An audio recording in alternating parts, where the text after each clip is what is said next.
Hi guys, it's Allison from Sugar Pine Calligraphy. Today I want to share with you my favorite tools for starting calligraphy and what you're going to need to start if you've never tried.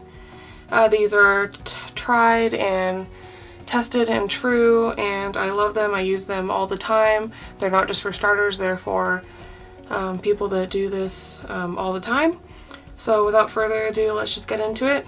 The first thing that you're going to need is a pen holder. I have this one here is a speedball pen holder. It's pretty standard. You can get these for pretty cheap, $5 to $8, and this is what's going to hold what's called your nib, which is right here. The nib is what you dip into the ink, and it's going to fill up right here full of ink, and when you press down your nib, the tines, which are connect together at the tip, are going to spread apart and the ink is going to flow out. So those are two things that you'll need for that.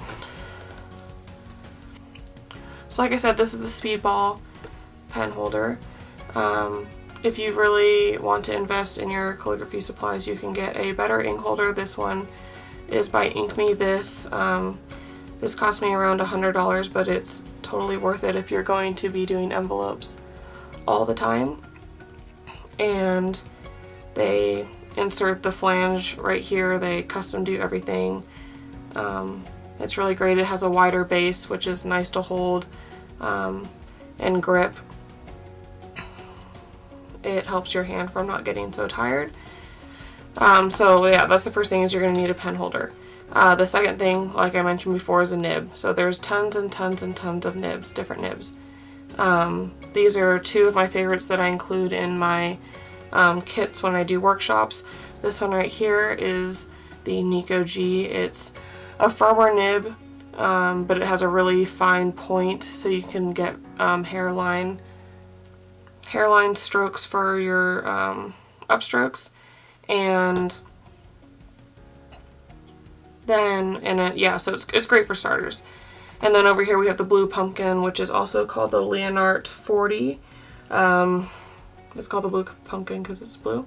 This one is more flexible, and it also produces bigger swells, which is the thick parts of the calligraphy. So once you have those two things, you're going to need some ink. This again is what I include in my starter kits when I do workshops. I've put it in this bottle for people's convenience, but it's Sumi ink, and here I'll grab the bigger, this is the big bottle of it. It comes and looks like this. There's ones with red lids and green lids, and I think they're both great.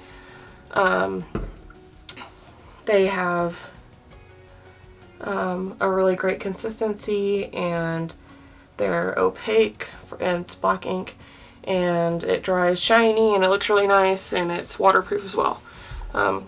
So I love that. So if your pen, your nib, your ink, then we go on to this is a non-necessary, but you're going to need something to put your ink into, and I suggest getting one of these. We call these dinky dips, these little containers. They're just, normally you buy them like this, and then I've made these, and helps so your ink doesn't spill, and those are really nice to have. The next thing you're going to need, the last and final thing, is paper. And where most people go wrong is they go to their printer and grab out some paper, which is a big no-no. Printer paper is not as, what's the word I'm looking for? The paper is more loose and not as pressed as other papers, and so when you go to write with a nib, the nib is going to catch fibers in the paper that are kind of loose, and also your ink is going to bleed and it's going to look terrible. So I recommend these Rhodia pads. You can get them in all different sizes, and grid or dot or blank or regular college lined, and the paper is super, super smooth. and it's great for starters and just practicing.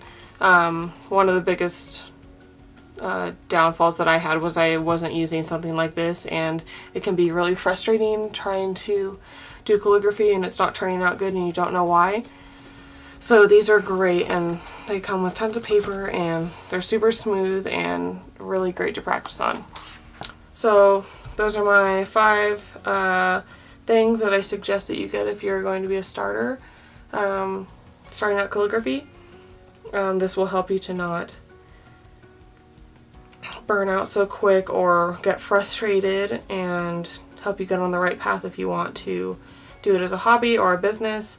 So these are my suggestions. I'll leave some links for you guys to check out all the supplies, and I hope you enjoyed this video, and thanks for watching.